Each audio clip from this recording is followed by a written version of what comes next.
my name is Allie Schmidt. This is my dad, Dan. He owns Caitlin's Glass. Thanks, Allie. Things like doors and windows go into making a house. But when it's your home, you expect more, like the great service and selection you'll get from Caitlin's Glass. Vinyl replacement windows from Caitlin's come with a lifetime warranty, including accidental glass breakage replacement. Also ask for custom shower doors and many other products and services. Call 962-1636, locally owned with local employees for nearly 30 years. Caitlin's Glass, the clear choice.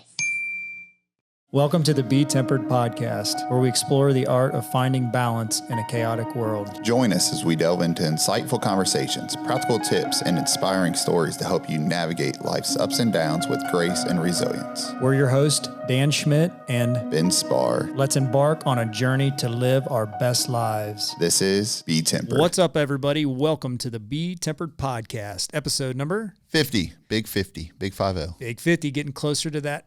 Episode 52. Oh, yeah. Coming around the corner, which we'll go ahead and make that announcement, that episode 52, which will be a podcast on May 2nd. We are actually going to record a live roundtable event on Monday, April 28th. Now we can't go back on it. No, now we have to do it. Yep. So we will we'll put all that information out on all the socials, but we're going to have a live event that we hope can be interactive with any of our fans or those of you out there that listen. You be able to listen and to watch and to do all those things, while we are live. So we'll be under a little bit of pressure, but that's okay. That'll be episode 52, our full year in advance, and we're excited. But today on the BeTempered podcast, we have the privilege of sitting down with a young man from right here in our region, Richmond, Indiana, who's already making an impact with his work ethic, his heart, and his perspective on life. Nathan Hogg is someone who represents the next generation of leaders, not just because of what he says, but because of how he shows up. Whether it's in the way he carries himself, the challenges he's faced, or the goals he's chasing, Nathan brings a level of maturity and drive that's worth paying attention to. I'm excited to dive into his story, his mindset, and what shaped him into the man he is today. Nathan, welcome to the BeTempered podcast. Thank you, Dan, for having me. You're How are welcome. you? Yeah, we're doing great, man. Good.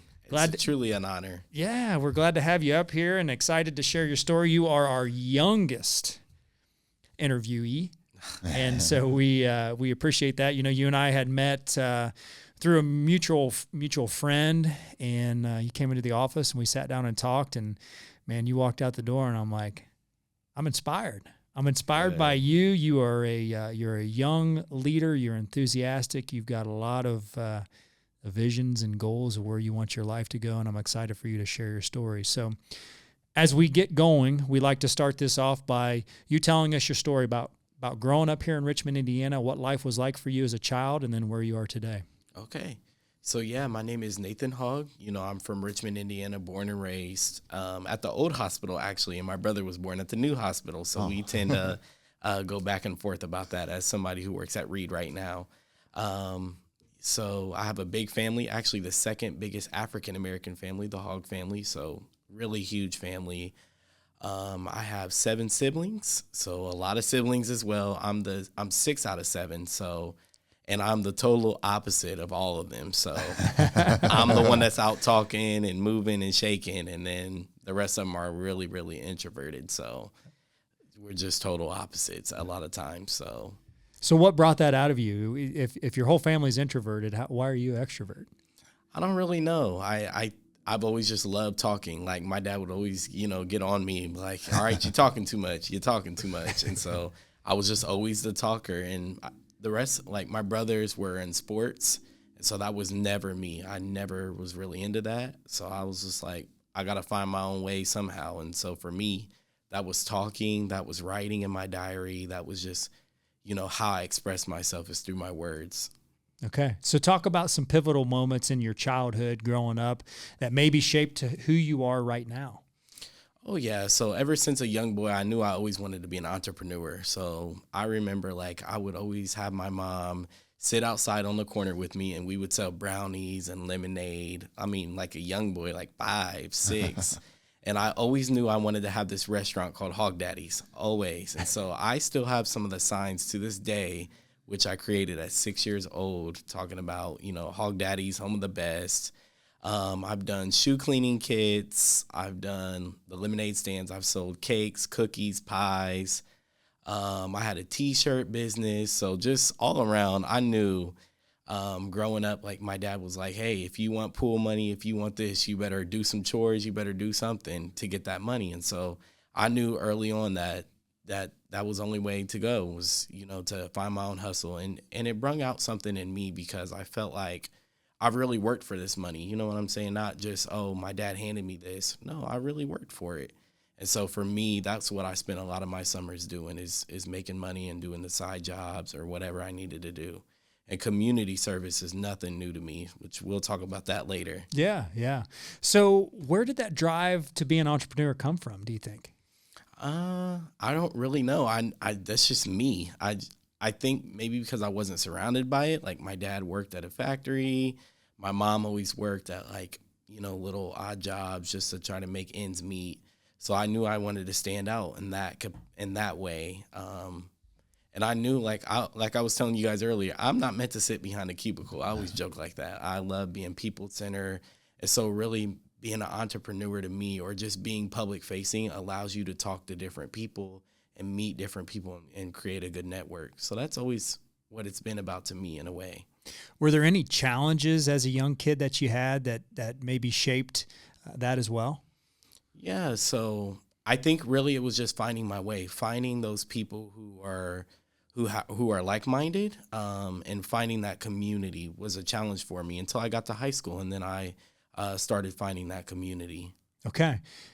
There was a pivotal time in your life that you told me there a week or so ago where we met, where you watched a TikTok about writing in a journal.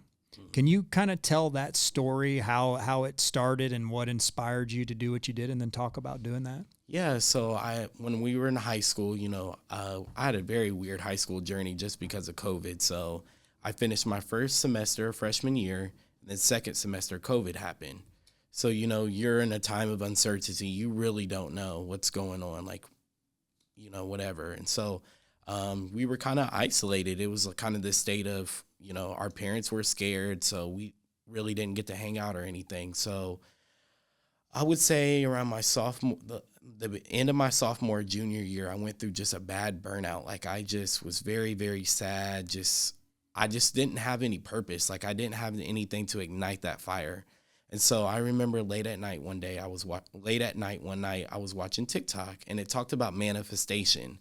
So I was really, really worried or kind of nervous about what manifestation was, because I was like, I've never heard of this. Is it witchcraft? Like I just genuinely didn't know. So I started just looking at it and kind of seeing it, and it ended up changing my life forever, and I didn't realize it. So I had this journal, and I would write to myself 12 times, 3 times a day, and I would write, I am worthy, write it out 12 times. I am blessed 12 times, yada, so forth. And I would repeat that to myself 3 times a day. And so what it basically did was shift my mindset. When I'm telling myself I believe it, and I internalized it, and it changed my life in ways that is really indescribable. And it helped me really get out of that funk. That's amazing for 14, 15, 16-year-old kid to do that. And talk about from that time, once you had done that manifestation, what came from that? When you went back into school, maybe your junior and senior year. Yeah. So once I got into it was the end of my junior year. I just was, after writing that stuff down and telling myself that, because there wasn't, at this time, I didn't really know a whole lot of people. So there really wasn't a lot of people telling me that kind of stuff. So I had to take it upon myself to tell myself that, to internalize it and to believe it. And once I did, it boosted my confidence. So I ended up getting connected with Carl Reinhardt, and he owns a nonprofit called Future Achievers. So we just started talking. We did a Black History Month project together, and I've never really been good with graphics or videos. And so he really challenged me to do that. And that's how we ended up becoming really close. He challenged me. I did it, and it was great. I put it out on Facebook. It got 15 shares. So to me, that was a big deal. Mm-hmm. But the real blessing came out of just by having that connection, talking to him, again, somebody that was like-minded, I attended a conference with him called Wayne County Cares, and it was through Purdue University, and it was like this big community meeting. So we're in this group of like 100-something people, massive group of all community leaders, people I've never even seen before or heard of. And so there was like different topics on like workforce development, hunger, transportation, yada, yada, yada. And you were supposed to like bring a project out of these different areas. So I was on the workforce development because I didn't know what that was. So I was interested in seeing what that was going to be like. So I had a job at 14 years old. I worked at the Leland at the time. And a lot of kids my age would be like, oh my gosh, like you're working, you've got your own money. Like we can't believe it. How can I get a job? And so all throughout high school, I would hear people ask me, where can I get a job? Where can I get a job? And so that kind of birthed the idea of Hogg Helps. And after working with Carl, and I was on the workforce development team and with all these community leaders, and, they're instilling in me, like, you can do it, you can do it. That committee was moving too slow for me. I'm in high school. I'm like, I got stuff to do. I got stuff to do. So then I created a website in a matter of like 4 days, created a website, started going to local businesses. I was doing it. And that birthed Hogg Helps, and it was to empower youth for future careers and knowledge in the workforce development or something along those lines. So it was really just connecting those local businesses and those connections that I was starting to cultivate. It was connecting my peers and youth to those connections. And so it was a great blessing. Big blessing. Can you talk about any successes that came from that? Do you know off the top of your head of maybe some friends or someone who had some success by using that? Oh yeah. So some of my friends, got really good jobs. Like my dad, I worked with my dad through Primex, and we had like a little partnership. It was nothing official because, I was in high school, so nothing like business. But I was just connecting people. One of the major successes that came out of for me was I then got connected to my mentor and my second mother, really, Sherry Harlan. And so I ended up getting an internship at Reed through all my community engagement initiatives that I've been doing. And so here we are 4 years later, and I'm still doing that. So just great relationships that were cultivated through Hogg Helps. And I didn't know was possible because I didn't have people like-minded like me in the home, that was, into that kind of stuff. And so, like I said, it birthed that community in which I value so deeply. And it's amazing to hear this from you who, what are you, 21 now? 20. You're 20. And at the time, you'd have been 17, 18 years old. 16, 17, yes. To have that vision at that young of an age to want to help others who are like you, want to get a job and make that connection with the community. And not only just make the connection, but you had to go out and meet with those businesses, right? Oh, yeah. Talk about those struggles, walking in the door of a business. What was your sales pitch? So, I think when I put the Hogg Helps out on Facebook, it got like over 200 shares. So this outpouring like community support. And so people were just hitting me. Like I got involved with the Chamber of Commerce, and I'm like, well, wait a minute, what is the Chamber? And so people were just holding my hand, showing me, talking. So it was kind of that. And that was kind of how the relationships got formed. So like a successful relationship that I say really helped me was Roxy Deere invited me to a chamber breakfast, and it was with the Lieutenant Governor of Indiana, Miss Suzanne Crouch. And so I ended up giving the Lieutenant Governor a shirt. She saw Hogg Helps, so and what I was doing out in the community. And so for me, again, like 17, 18, to be noticed by the Lieutenant Governor was like, whoa, huge. And she ended up like following up and staying in touch with me, which was great. But I would have never had that had it not been for just sticking my neck out on the line and saying I'm willing to take the risk, and meeting people like Roxy, Sherry, Carl, whoever that is really helping me out because they see a young man with passion and drive who's trying to make a change. Yeah, that's amazing. So you get through high school. What's next for you? Yeah, so when I, like I said, told you I had that bad burnout, and so I had no desire. So this Hogg Helps helped me get out of that funk. And really, my mentor, Sherry, really, really helped me because I had no plans on going to college. I was kind of just like, oh, I'm going to do this. And she talked some sense into me. And she's like, no, baby, you going to college. And so, again, just having that somebody who's, continuously pushing out on you and telling you, hey, you need to do this. You need to get out of your zone. You need to. And so for me, that was huge. And so she's an IU grad, and she encouraged me to go to IU East. And so that was like one of the best decisions I've ever made. I went through a summer program called Group Scholars at IU East, and little did I know that program would change my life. So the Group Scholars program is a summer bridge program for freshmen at IU East. And it's within all the IU schools, but it was founded in Bloomington in 1968. And so I was the first groups cohort at IU East, so we made history. So coming into East, we're making history, being a part of this first groups cohort. I got connected to, other people who I never even met before that went to other schools in the county. We went on local business field trips, just met, got to network with faculty and staff on campus, and just the main thing it did was boost my GPA from like a 2.5 to a 3.7. Wow. So really, really helped me. I got involved on the campus because that program means so much to me. Got connected, and now I have a work study job in the office of the chancellor, and so I work for the chief of staff. So just those relationships were cultivated, and looking back now, I would have slapped myself in the face for saying I'm not going to college, because college and higher education, knowledge is power. Yes. And so to me, the more I know, the more I can do. And if I know better, I do better. And so higher education has really, really helped me overcome a lot of challenges.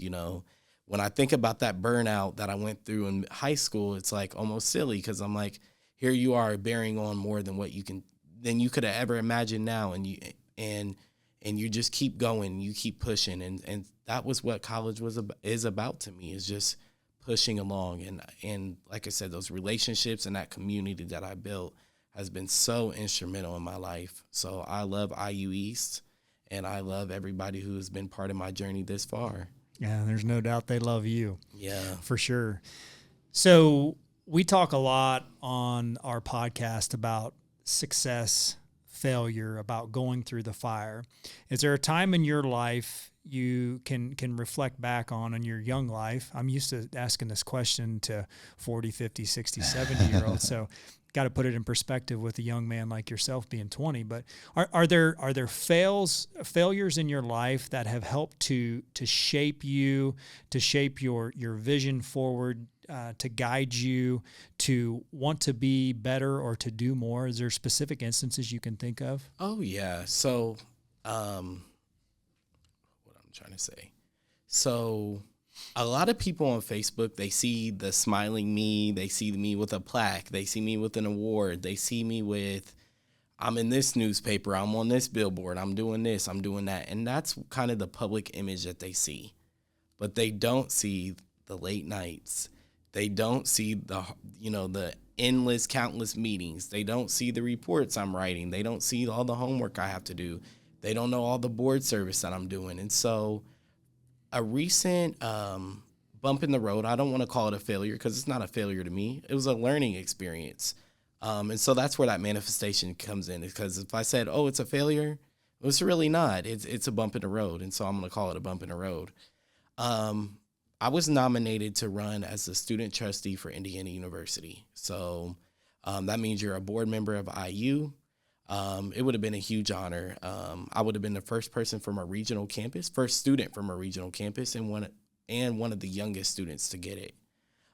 So again, that's why community is so important. So one of the women at IU East drove me around. So IU has 9 campuses. I went to 6 of 9 IU campuses. Had a letter from local business leaders, state leaders, to do this. And so, and part of me was, I've always been getting stuff on my first try, or I've been successful, this and that. And so I call it a bump in the road because I didn't get it. And so it kind of like, I wouldn't say starstruck me a little bit, but it shaped my perspective, and to know that it's okay to have a bump in the road, but that doesn't mean life's over. It doesn't mean that your journey's over. The journey is actually forward, and great things are going to continue to happen. And so that really, really shaped my perspective. And when I put it on Facebook, I didn't want people to be like, oh, he failed. But I really put it out there to show, or I really put that Facebook post on Facebook to show that, there are bumps in the road, and it's not always just smiling. It's not always just, I've won this award, but to really be vulnerable with people and show that it's not, everything isn't going to be success, that you're going to trip up and fall off in your journey. And that was so important for me to share. And again, I was tired after going through all that. I mean, it was a pretty lengthy process. And so then again, that's why community is so important, because even though I was sad, I didn't get it, but also seeing like all these people say, you mean so much to Wayne County. You've done great. You've done da-da. And so that filled my cup. That really did. And so I'm thankful for that community that has really uplifted me. Yeah, that's great. It reminds me of, we just recorded another podcast and we talked about rejection. and we've said it on the show before, is rejection is God's protection. Yeah, right. That's what I was going to say. Yeah. Rejection is God's divine protection. Yeah. Mm-hmm. So, there's a reason that you didn't get it, right? But what did you learn from it? And you just said, you learned how important community is. So talk about success then. What does success look like for a young 21-year-old man? Honestly, I don't know. Like I said, the journey is forward, and there's so much more that I have to do and I need to do. I would say success for me so far is just being able to get up and breathe, and just to really have, I keep hitting this word community, but just to have people that are there in your corner, who are going to uplift you on the hard days, who are going to tell you everything's going to be okay. That's really been success to me. It's nothing really materialistic or all the awards I have or the plaques. I mean, that stuff's great, yes. However, I do believe that people that know you and value you and want to hear this is success to me. You have asked me to come here and share my perspective and share my story with you guys. And I don't even know you guys, but just for giving me a platform in which to share and hopefully to motivate our viewers and motivate other people. That's success. It's not, like I said, it's not materialistic. It's not, those plaques are nice. However, I think being people-centered and being here in places like this where I get to talk to people and share, that's success to me. That's a great answer.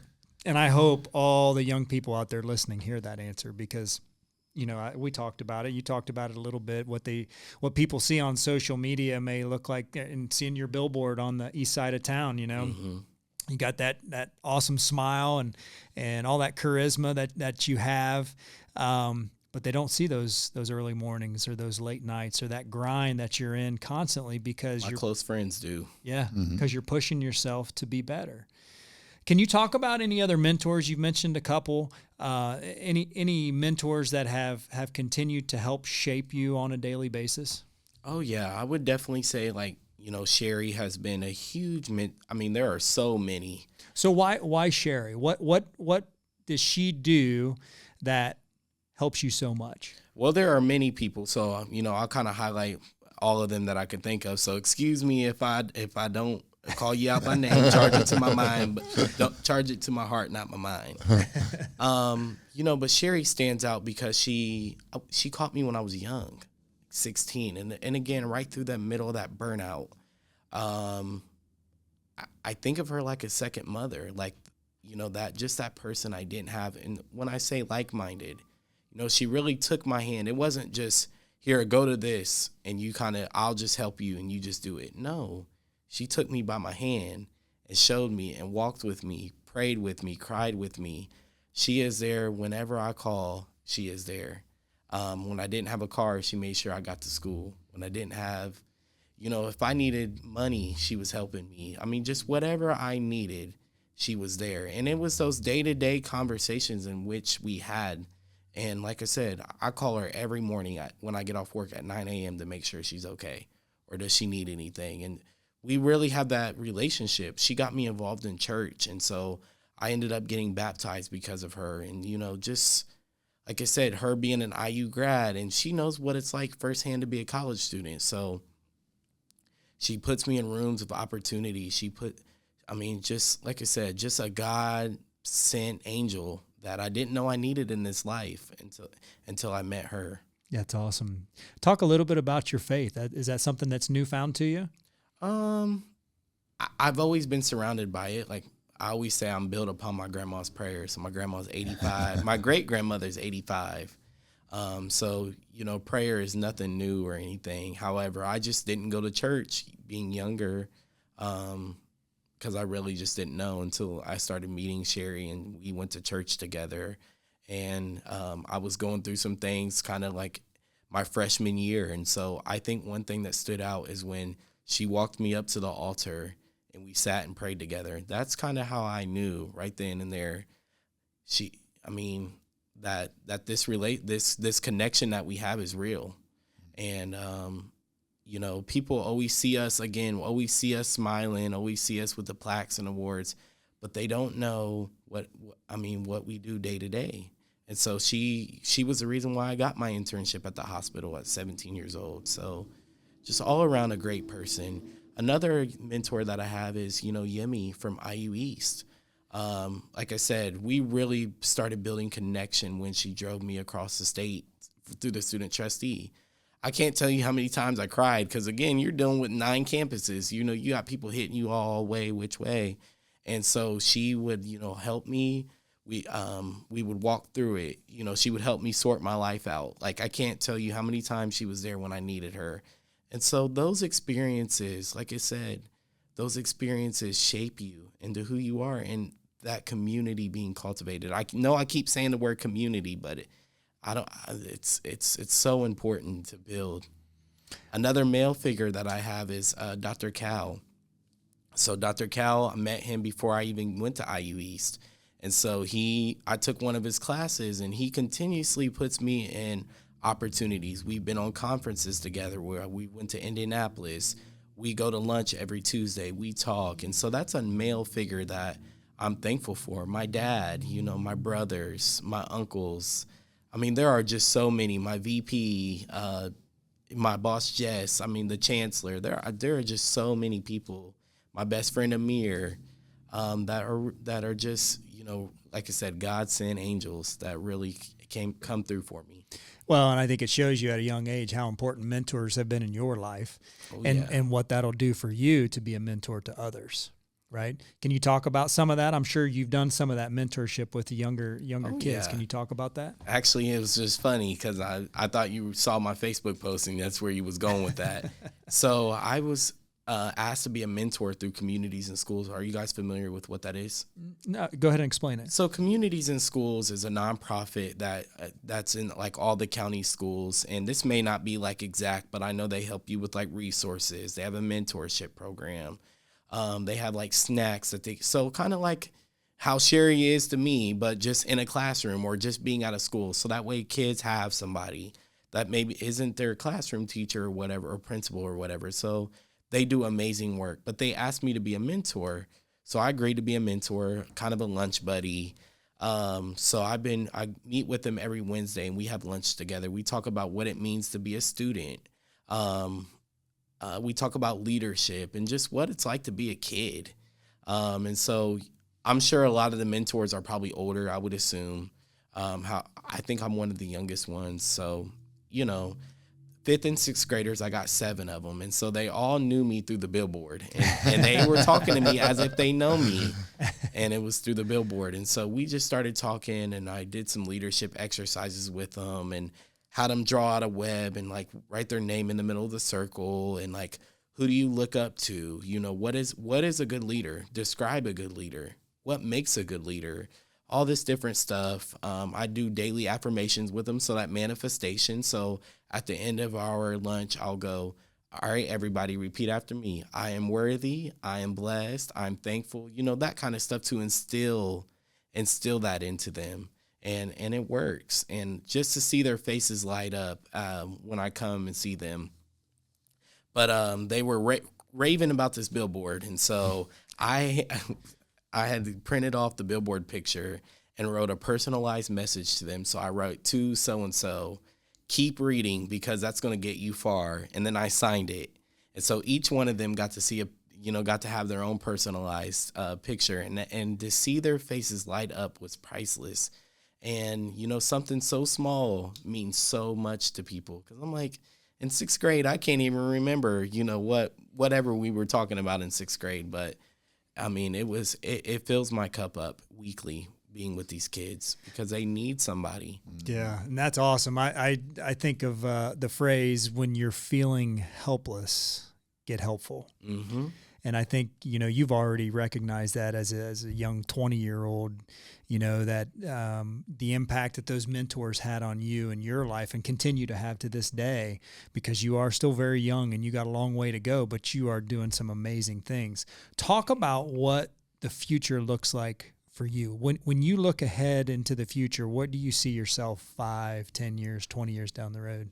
Oh, yeah. So, well, I forgot to explain what I'm studying in college. So I'm studying communications with a double minor in political science and public administration.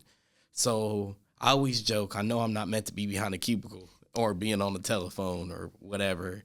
I know I'm meant to be people focused, and I live by that. So I know I want to do some kind of community engagement. I'm good at it. I value that. And so that's kind of what I'm thinking about doing, is doing some kind of community engagement, whether that be for a local business or out of the state or just whatever. I know I want to do some kind of that, some type of community engagement or advocacy work. Yeah, that's great. That's great. What do you do for fun? So I like to go on vacation. I love shoes. I'm a sneakerhead. I love shopping. So I'm just, whenever I try to make sure that I do self-care things. So I like going to the outlet malls in Cincinnati, those type of things, or just simply just laying down and sleeping. Do you set goals? Yeah. Can you talk about any of those? So I like to have like a journal of like weekly goals that I want to accomplish. And so whatever that may be, if it's like, right now it's finals week, and so right now, or it's finals month, I should say. So right now, goals are for me is pass your finals and get out of there so you can start summer break. So I try to encourage myself to make sure you work at least on a half assignment, a quarter of assignment. Just try to do something every day so you're not stressed at the end, and you're ahead. Sure, you're prepared. Mm-hmm. What's the summer look like for you? So through the Group Scholars Program, so we're going on year 3. So I'm going to be working with those group scholars this year. And as a first cohort member, I'm going to be working with them. We're going to go on field trips. I'm going to be in the classroom with them. And so I've been helping the group scholar advisor, Michelle Holliday. I'm still going to be doing stuff for Reed, working with my mentor, Sherry. So I know I'm going to be doing that kind of stuff. And then I'm going to try to plan me some vacations. There you go. Any place specific you want to go?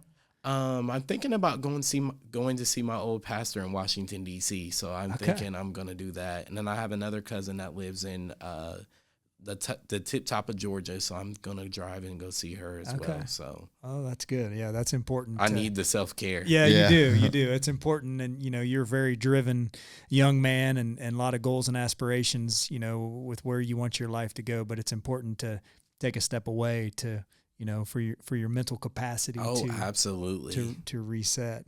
So, Ben, you got any questions you can think of? So how long have you been doing this school? Like where you've been going and sitting with the 5th and 6th graders? So I just started last month. So I'm going to finish, they end in May. So I'm going to finish up with them at the end of the year. I told them if they're good for me and they're interactive and they do what I ask them to do, not in a mean way, but if you're interactive with what I have to bring, I'll bring them pizza and we'll have a pizza party. And so this is all they're looking forward to is this pizza party. So has there been any eye-opening conversations or anything with them that were like, man, I wouldn't expect that from a 5th or 6th grader? Oh yeah. So just some of the challenges. I think mental health is bigger than what we think it is, and it impacts younger people. So I have a little girl who reminds me that she has depression, anxiety. And so that's where that manifestation comes in. So I try to instill in her, you're worthy, you're great, you're going to do big things. And so I make her tell herself that. So instead of saying I have anxiety and depression, no. You're great, you're worthy, you're going to do big things, you're going to pass. And so I make her say it to herself, and she does. And why that may not work, but just those seeds that are being dropped in the bucket, Absolutely. how what was done to me. Right. It's just at that age group, I remember helping kids. We used to have where seniors would go back and talk to that grade, and there's things that were said, and I was like, man, I don't remember dealing with that when I was that age, and hearing depression and anxiety at 5th and 6th grade, it's just something where this regime we're in is, right. It's we're in different times. Right. I think the world is just so heavy. Mm-hmm.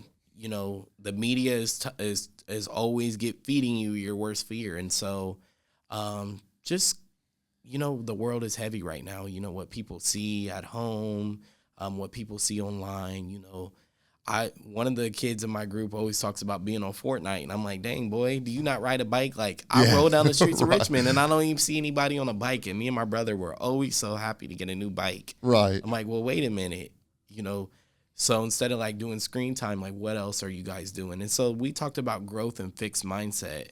And so I made them identify issues or challenges that they've had, which almost all of them compared to video games, but kind of just expanding your mind and doing other things in which you normally wouldn't do. Yeah, that's awesome.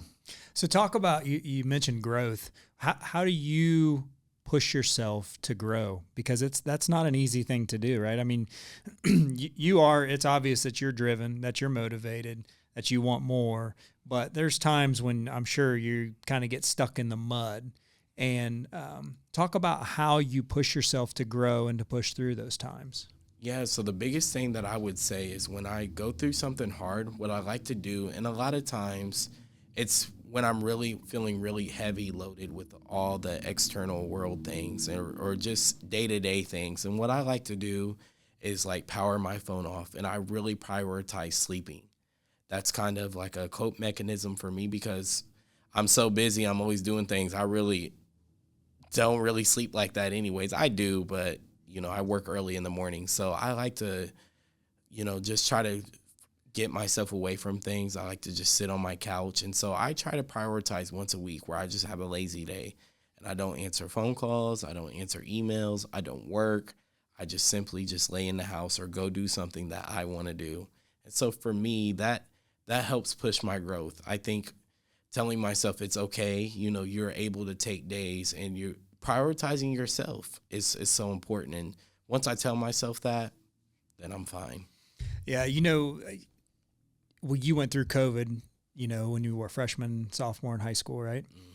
And, I have a daughter who is just a year younger than you in college. And, I reflect back on that time as a parent, and you didn't realize it at the time how it was affecting the kids in school by not being in school and by doing the e-learning or those online classes and those different things. But that's one aspect of it. But the other aspect is, how did it affect them mentally?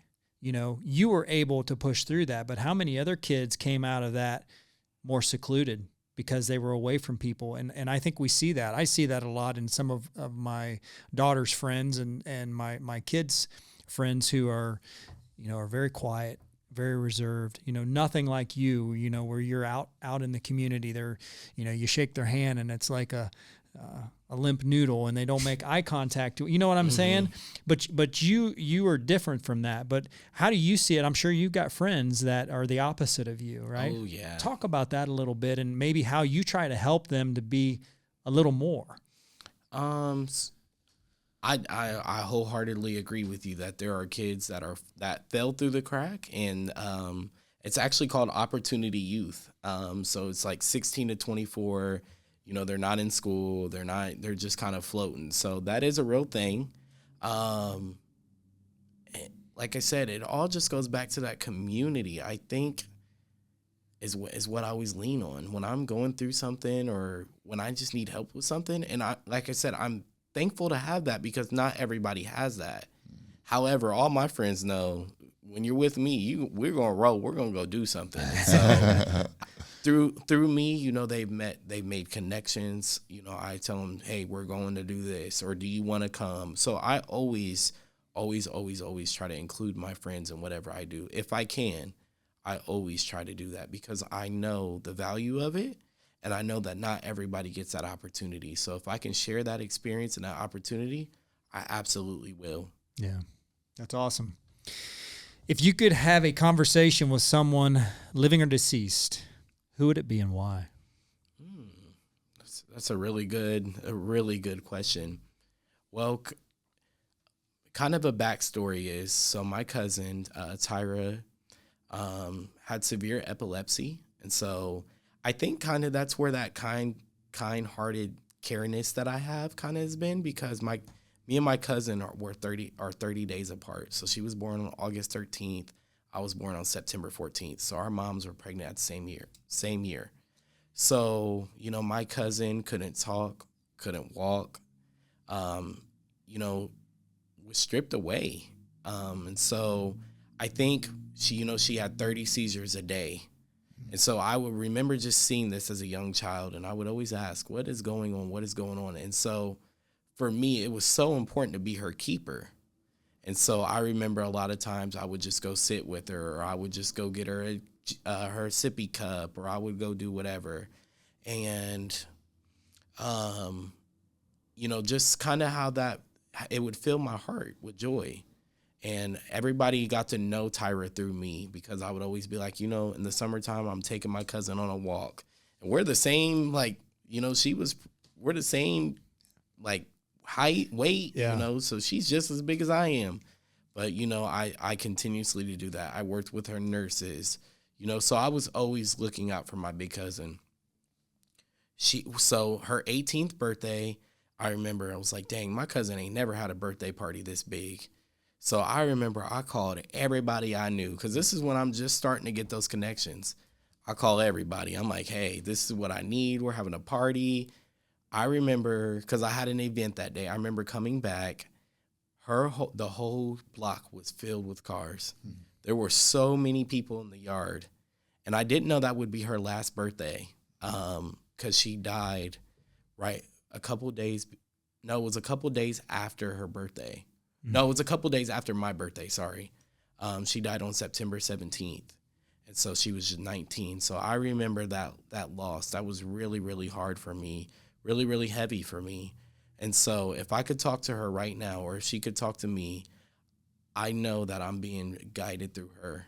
I really do. And I believe that a lot of the blessings that I may receive has been through her, because as a young boy, I'm helping my cousin who couldn't help. And so I always tell people, Jesus helped the homeless, Jesus helped the hungry, Jesus helped the disadvantaged, the marginalized, the underrepresented. And so I kind of keep that same mindset to help those folks. And, obviously my cousin was helpless, but I'm a big believer she's got her wings, and she's helping me write my story page by page, and she's writing it with her pen, and she's really helping me. And when I'm feeling lost or hopeless, I think of her, and I think of her life, and I'm like, man, I don't have it nearly as bad. And that makes me want to push that much harder. But I know she is watching me. That's beautiful. Man, that's amazing. That is beautiful. Are there any closing thoughts, any words of wisdom, any quotes you live by, when times are tough, that get you through? Yeah, so actually I was at a conference a couple weeks ago at IU Indianapolis, and I seen a Shirley Chisholm quote that my professor gave to me, and it said, if they don't give you a seat at the table, bring a folding chair. Mm-hmm. And I like that, because, and I would encourage anybody, never stop, don't ever give up on your passion. No matter who tells you you can't do it, because best believe I've been told, oh, you're too young, you don't know, whatever. And it's like, no, that actually feeds me. I'm going to keep going no matter what you say. And so I would say, even when they tell you no, keep showing up. Keep making your voice heard, because that is where the real representation comes, is when your voice is being heard. So I always encourage people to make sure your voice is heard and bring that folding chair, because guess what? You can fold that chair up and move it from table to table, no matter who wants to hear you or not. If they don't want to hear you, fold your chair up and take it to another. Take it to another. Take it to another. And so that's what I really like about that quote. But I would, I've been hitting community. This whole podcast has been about community, community, community. And it's not just a word I float around freely, even though it may seem like that. But build that community, cultivate that community, and cherish those in that community, in which cherish those relationships. Because if there are people who are willing to give you a chance, don't mess it up. Take it. And take every opportunity that has been given to you. That's what I do. Is even if I don't feel like doing it, I don't know what I'm going to learn out of it. I don't know, but I'm going to take it and I'm going to run with it. And even if I meet one person, that's one less connection I didn't have. Yeah. That's one more connection that I do have now. And so take advantage of the opportunities. Don't be scared. Like, I didn't know Dan at the time, He said, hey, come to my business. I want to talk to you. I'm like, I don't know what I'm getting myself into, but I'm going to do it. Yeah. I'm going to take advantage of that opportunity. Our mutual friend came to IUE, shook my hand on his birthday, brung me a book, and said, hey, I want to give you this. I've been following you, throughout all the last couple of years. I'm like, what? I don't even know you. But he gave me the opportunity, and I took that opportunity and ran with it. And here I am, being able to share my story. So there's God's in the blessing business. That's the best way I can put it. God's in the blessing business. For sure. Tell us those manifestations again, those 3 manifestations that you wrote down. So I wrote down a whole bunch of them, but I am worthy. I am great. I am blessed. I deserve to be here. I think there was like 10 of them that I would write, but I would alternate. But I still have that journal to this day. So when I think about how far I've come, I reflect back on that journal with my 10th grade writing in it, and to see that, hey, you're a sophomore. You was a sophomore who was going through burnout. You were ready to graduate. You didn't know what you wanted to do, but going into my junior year of college, I'm like, thank God you didn't give up. Mm-hmm. Thank God you did not throw in the towel, and you kept going and you kept pushing. No matter what it looked like, you kept going. And so to my younger self, thank you for never giving up. And to my older self, I hope you never give up. And I hope you keep pushing no matter what it looks like, and bring that folding chair. 20 years old. Yeah. 20 years old. True leadership isn't about age. It's about the courage to stand firm in your values, the grit to keep going when it's tough, and the vision to make tomorrow better than today. Amen. That's you, brother. Thank you so much. Man, I so appreciate this. I can't thank you enough for coming on here. I can't thank Brian Ballinger enough, our mutual friend, the one that gave you that book on his birthday. He's the one that told me about you. And so thank you, Brian. I know you're listening, and we appreciate you making this connection. Absolutely. Thank you, Brian. Yeah. And, obviously, if you've listened to Nathan and his story, there's big things ahead for this young man, and I'm excited for you. I hope our friendship can grow from this, and that you've got a friend in me. Yeah. And you can help me, and I can help you. And I'm excited to see where it goes, and excited for you and for those that you come in contact with. Well, thank you so much for having me. I really appreciate it. Yeah. All right, everybody, be sure to share this episode. If there's some young people out there, high schoolers, college age kids, you need to hear Nathan's story. So be sure to share, to comment, to like, and do all those things, and go out and be tempered.